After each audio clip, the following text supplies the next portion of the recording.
There's not a single person that is going to die your death. There's not a single person that's going to pick up your bills and pay them. There's not a single person that's going to pay your taxes. So if there's not a single person that's going to do those things, why do you think that you have to live for a single person to be pleased with you? Why do you think that the things that you have to do have to be aimed and oriented towards those people? The reason that people are walking around depressed and without purpose is because they're not living in their purpose for themselves, or living in other people's purpose. So for a lot of us, we feel stuck. Like we're in this rut, this routine, this thing that we keep doing over and over again, and we don't know why.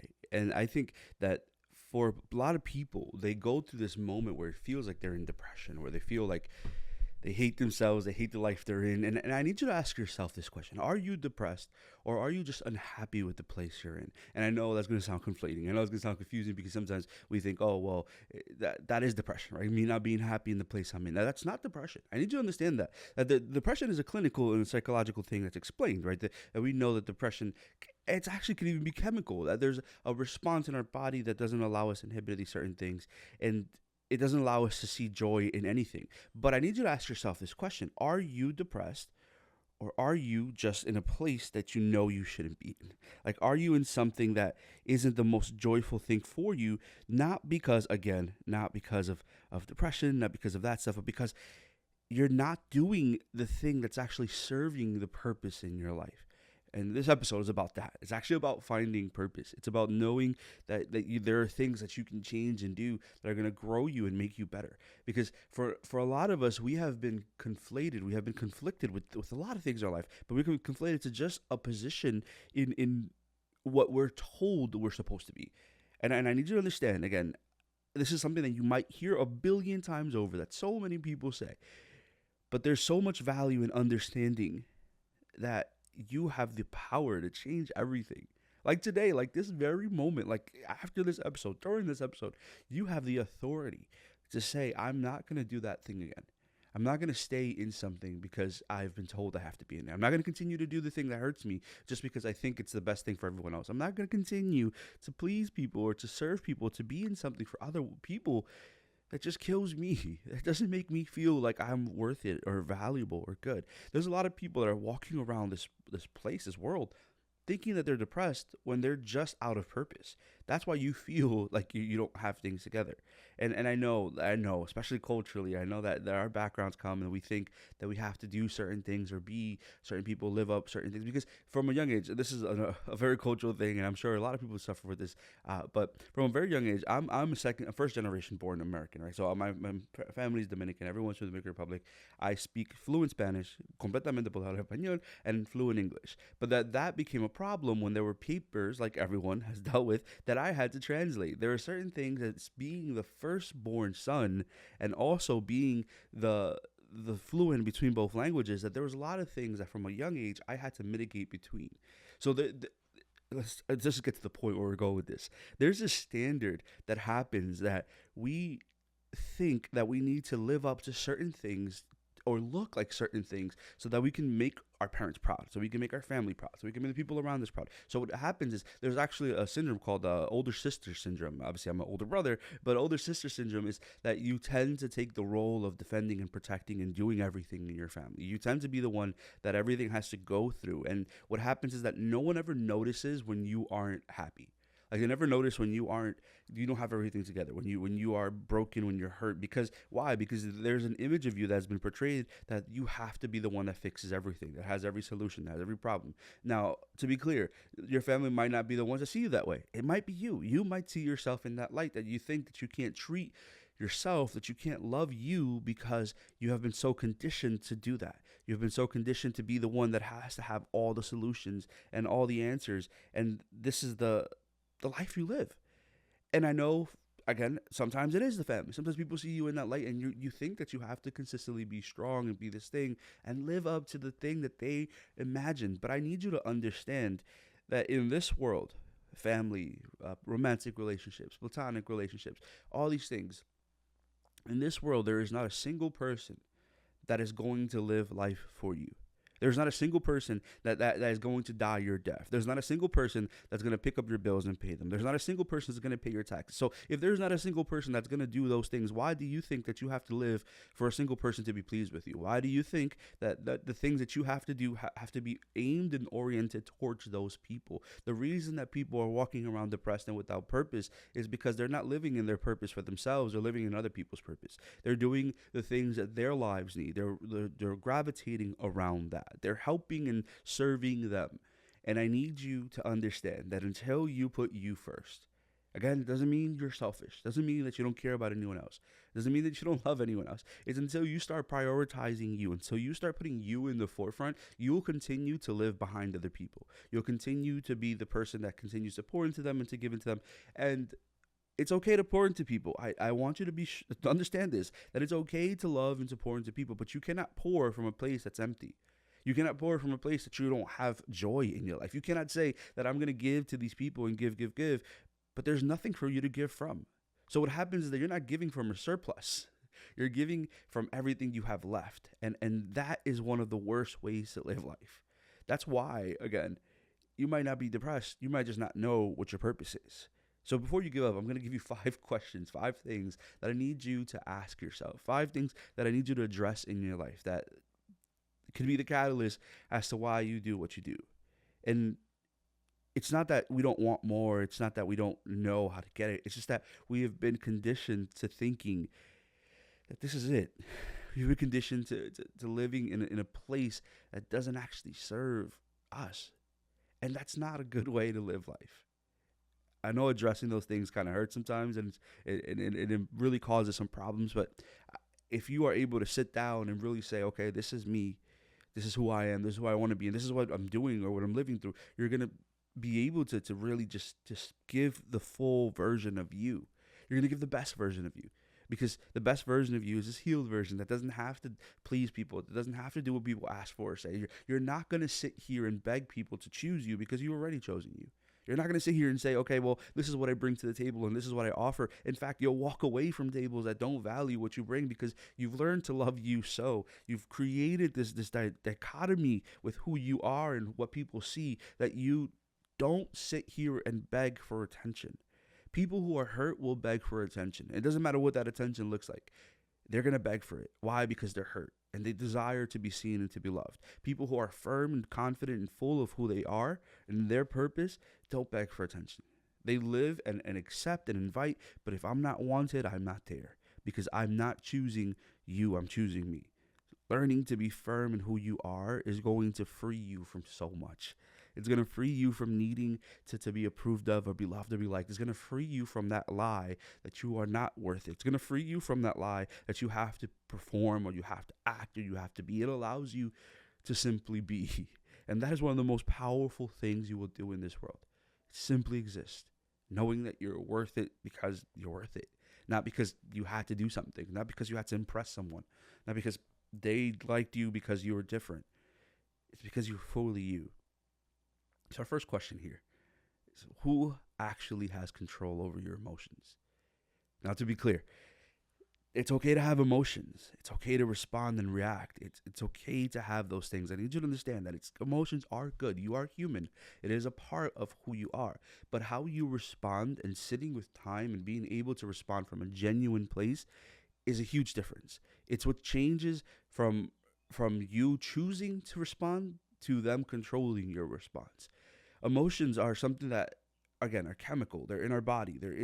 You can have a chemical response to something and not know why or how. But you can also mitigate that. You can also talk to yourself and be conditioned and teach yourself to not always respond out of emotion. Like, this is something that you see often with people who go to anger management, right? Because they don't know how to respond from a healed place. They only respond from their hurt. So when they respond from their hurt, it causes more problems. And this is something that a lot of people need to go to therapy for, because you see people who respond out of that wounded place and they hurt other people. That whole phrase, hurt people, right? They want other people to suffer with them. But here's the question: the more healed you become, the better identifying that you become. The better you look at those things and don't respond to them. You don't allow people who are trying to hurt you from their hurt place to continue to hurt you. And a lot of us are letting other people control our emotions because these are things There's so many categories, and I use this word very loosely because this has become like a fun thing to say at this point. It's like a trigger word, like narcissist, right? We call everyone a narcissist. If they don't agree with you, you call them a narcissist. Doesn't mean that they're narcissistic. Let's be clear. There is an actual psychological disorder that is diagnosed, that is narcissism. So not everyone is a narcissist. However, there are people that have narcissistic tendencies. There are people that are walking around undiagnosed, right? There are all these things that we're dealing with. So I want to be clear. I use that very loosely. But in the playbook of a narcissist, one of the main things that they do, and for them, it's again an emotional thing because they want control, is that they want to make you angry, right? Making you angry is not about them just making you angry just for the sake of making you angry. It's about them actually having control enough over you that they can incite an emotion. So they want an emotion out of you. They want you to be upset.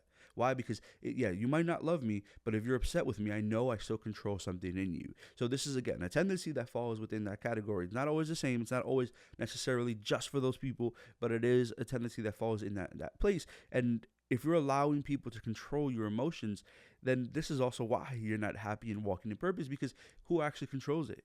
Like, is it you? Like, are you responding from a place that's so healed that you don't allow people to make you mad? You don't allow them to incite arguments. And this is actually something I learned as I grew over social media. And this is going to sound dumb, but there's a lot of perspective when you understand these things. One thing that people want, we've heard of trolls, right? Those people that go and they comment things and they just want to make you angry and they want to get an emotion out of you and they want to incite that. Why? Because they are so miserable with themselves that the only way that they get a response and they get joy is by getting you angry, by knowing that I was able to take you from a happy place and put you in a mad place. Now translate that to the real world, to outside of the social platforms, to the life that we're in. These people find joy in knowing that they're able to control this in you, that they're able to incite an emotion. And if you are not firm in you, what's going to happen is that you're going to respond. You're going to fall into that trap. You're going to allow them to do what they want to do or say what they want to say because that's the response they wanted, and you just wanted to fight or win. Or you were so hurt by what they said that you thought that it merited a response. But why? Why would those people deserve a response? Like, what in them actually is enough for you to say, oh, I'm going to respond to their anger with my anger? There is nothing. Like, there's nothing in that emotional response that would actually mitigate that. That needs you to say, oh, I'm going to respond to this. So translate that into the people around you, into the life you're in. I need you to understand that you don't have to respond to everything. You don't have to respond to everyone. You don't have to respond to hurt people that desire for you to actually be hurt with them. You don't have to respond to people who don't pay your bills. Like, if someone is paying your rent and your bills, okay, maybe you have to have a conversation here and there. But if people are not paying anything, they're not taking care of anything for you, why do you feel the need to respond to them? Why do you feel the need to give them power? Why do you feel the need to say, hey, it's okay? We need to get to a point in our lives where we become so healed emotionally that our emotions are controlled by our logic. We do the whole step back and breathe thing where you take a second, think about the logical response to this emotion, and then respond from a place of logic, not from a place of impulse or whim. This is why we get in so much trouble. This is why we say things that we shouldn't say. This is why we get in so many arguments, because we say things from a place of impulse. And I know, as a Dominican man, which is really hard to do sometimes, to sit there and just analyze what I'm saying, because we're very passionate. We respond from passion. But unfortunately, passion isn't always good. It's not meant for those situations. So if we know that we have control, if we learn to control our emotions, we rob people from the power that they have over us in inciting them. We don't allow people to continue to make us feel some type of way because they have control over it. We don't allow people to guilt trip us, which is a big one. We don't allow people to make us feel like we're bad people for doing what's right for us. I need you to understand that you choosing what's right for you is not bad. You are not a villain for choosing peace over people. You are not a terrible person for sitting here and saying, I do not like what you said to me or did to me, so I'm going to step away from this position. We have been conditioned to thinking that we are bad because we don't respond to people who are responding poorly to us. We think that because of our relationship with them, because we love them, quote unquote, because we care for them, that we need to respond to them how they want us to respond. You do not need to do that. I need you to understand you are free from that thought that you need to respond to people how they want you to respond to them. It's, first of all, again, we're responding from logic. We're stepping back and saying, is this true? Is this real? Is this something that I'm responding correctly? But then when you know that, you don't need to respond to them how they want you to respond to them. It's okay to tell people, I don't like what you said or did, and I'm not going to give you that power. It's okay to step away from people and walk away for your own self being, for your own good. Who has your emotion? Like, who controls what you think or what you're saying? Who controls the way you feel about you? That whole concept of self esteem is literally self, the esteem of you. Why are you giving people so much power to control your emotions just because you want them to be present to you? What does your struggle reveal about your purpose? And this is a big one. I don't think we realize this often. Um, let's take me for example, right? Because I only know me, so I can only give you this. I know, and I've always known that I have an ability and a gifting to create. I know that I'm a very good orator. I can speak well. I travel as a speaker. I do all these things, but I've struggled often with imposter syndrome. And as I grew in social media and all these things were happening, for me, I looked at that perspective and I was like, yeah, but I don't live the best life. Like, I make so many mistakes. And I come also from a very faith-based background. So I desire to make God happy and to do all those things and to live that kind of life that it's like good and wholesome and holy, but I'm also human. And I was sitting with this the other day, and I think I really hope that as you hear this, as this frees you from this. I was sitting with this the other day, and is I rather people see an imperfect me that did amazing things than a perfect me that pretends to be perfect and did all these other things and think that it's unachievable because they only see a false image of me and not who I authentically am. I need you to understand that even in your mess, even in your brokenness, even in the hot mess that you are in this world, your struggles were always aligned or want to align with the purpose that you're supposed to be in. If you're doing things that are feeling heavy and taxing and not purposeful, and that doesn't mean that dismisses work, because work is a huge component. Even if you're amazingly good at what you do and is natural for you, it still should require some level of work. The next stage that you're in is going to require work from you because that is a natural part of just living, being a human. But the thing that you're in right now, if it's not aligned with your purpose in life, if it's not aligned with the best thing for you, you're going to feel like it's heavy. Why? Because you have to do double the work to pull it. It's not just the normal work that you're doing extra work that's outside of the realm of what you need to do. For me, I felt like I needed to be perfect. I felt like there's this imposter syndrome. Why do all these people want to connect with me and follow me? What words could I possibly say? And what happens the moment that I make a big mistake? What happens the moment that I fail or I fall? And then I freed myself from that thought. The reality is that none of those people, again, this comes back to our first point, but none of those people have control over the things that I do. And if they are with me, it's not because of my perfection, but it's because I offer something to them and I offer something to me. I offer some value that people are capable of seeing that, but I don't need to pretend to be anything else. And there's this freeing reality when you know that it's okay to be you. It's okay to be open, because what's going to happen is that people who love you will value you. You don't have to pretend to keep the people that want to be there. You will have to pretend to keep the people that don't want to be there. And if you have to pretend to be better than what you are, that you're, again, and this is everyone, because you have a lot of people who are liars. Like, there is no person in this world that's perfect. If they're acting like they're better than you, they're lying to you. They are so wounded that they need to project this image of perfection. There is no person in this world that is perfect. And a person that projects to be perfect, they're lying because they're so hurt in their woundedness that they want you to see that and act like, oh, wow, look how amazing you are. I will be the first person to tell you I am not perfect. I'm broken. I'm flawed. I make mistakes. But there's a difference between a person that's able to stand up and identify and a person that sits there and lies. I'm able to look at those things and say, look, I messed up and I made mistakes, and this is what I'm telling you. I hope that gives you freedom and gives you this ability to live and struggle in purpose and not struggle in everything else. Is to sit there and identify that you are not perfect and you are going to make mistakes, and that's absolutely okay. It's okay to say, I didn't do the perfect thing today, but tomorrow I'm going to work 10 times as harder to make sure that I'm on track with what I deserve and not what I think I need to look like. You need to serve and live and work in that reality. And the struggle that you're in is going to reveal that purpose to you. For me, again, the struggle was knowing that I was doing all these other things that I wanted to do or that I thought I wanted to do, but never the thing that I felt most comfortable doing. Like for me, this is joyful for me. Creating things that I know someone is going to receive something from. Because again, I don't know where you're coming from, right? Maybe you just stumbled upon this podcast. I heart put the promo out, and you saw the promo, and you stumbled upon it, and you're here and listening to this, or you follow me on social media, and you saw and you see the things that I said. But for me, that was a big one. What people were writing in the comment sections, or people DMing me, or still writing and still DMing me, what people were saying to me was the biggest portion of it, because I saw the value of me doing this. And even when I felt like I was like, man, I'm a mess. I mess up. I've done all these things I hope no one else would do. And I'm sitting in this and I'm like, but look at all these people.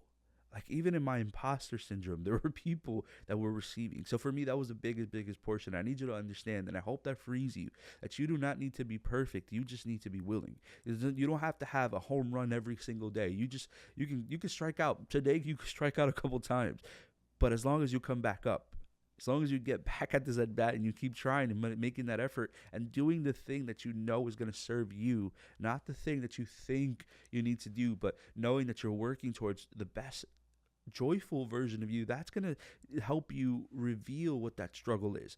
It's going to help you live and struggle in purpose and not struggle outside of it. For a lot of people, they're miserable and they're depressed because they're outside of purpose. They're tired and labored doing so much work that isn't progressing anything. And if you heard episode 1, if not, I invite you to go listen to it. But I spoke about motion and movement. There's a lot of people that are doing a lot of things and not going anywhere, because they're just spinning their tires. That mud in the tire analogy, right? They're just spinning and spinning, but not moving.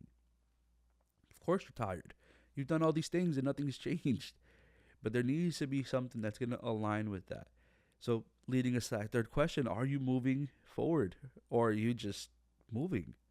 We can't say that we want to change and we want to live a happier and more purposeful life. Or we can't say, well, I'm depressed, but I've done nothing to change that. We can't sit here in this false narrative of our lives and then not be joyful about it because we did nothing for it. We didn't change. So I need you to ask yourself that question. What have I actually done to make anything different? Like, for me, again, I use me because I'm here.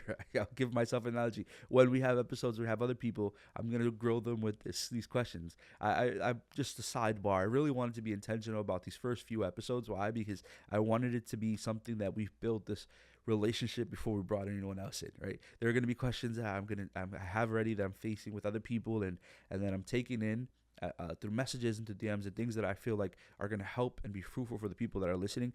But for right now, I really wanted to set this foundation with you who are listening. I wanted you to be able to understand that there's so much purpose in you and this, that core statement of anything else, and everything else that we touch on and we grow upon, that's going to be amazing and beautiful.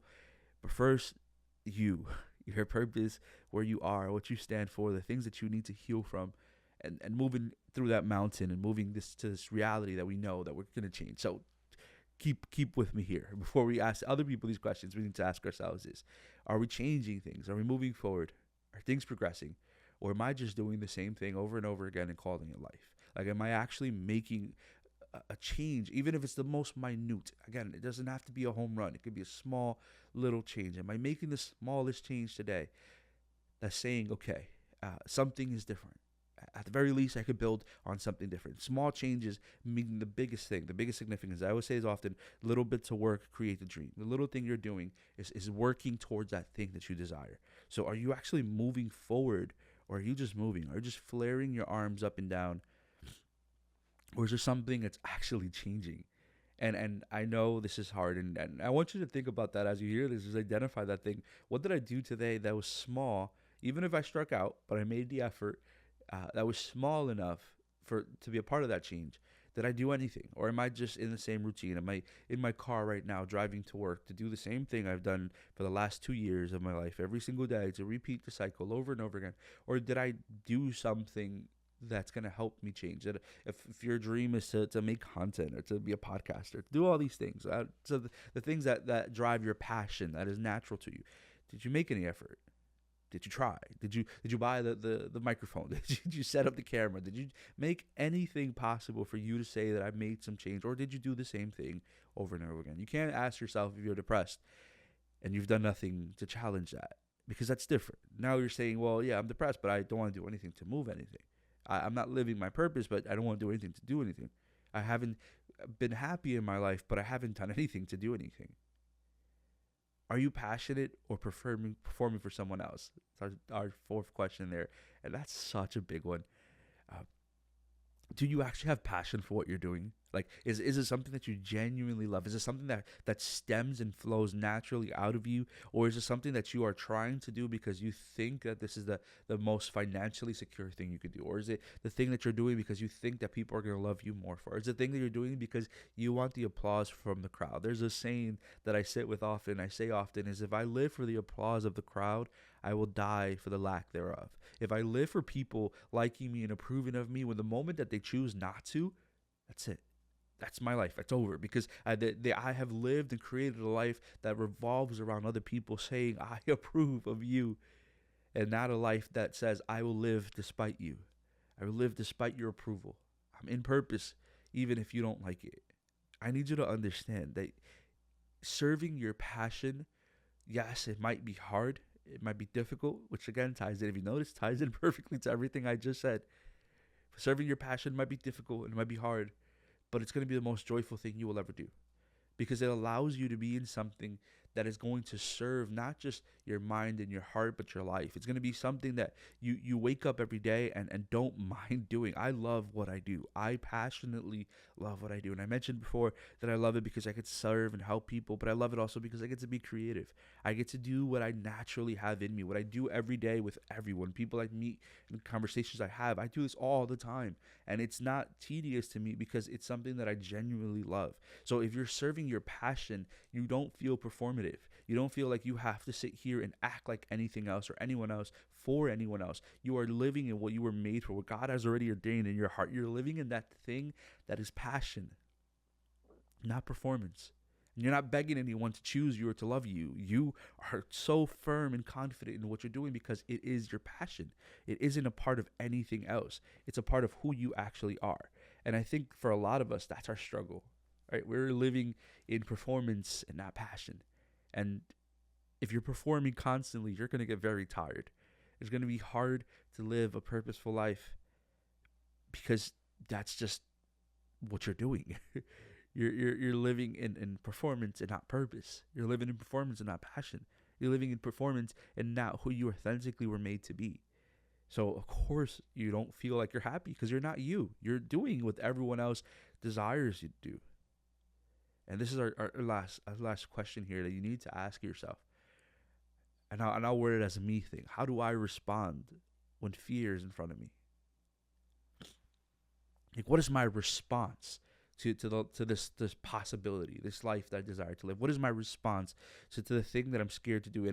I've read so many self-help books. I read all these like really popular books, or some of them I might have just heard because podcasts, or audiobooks.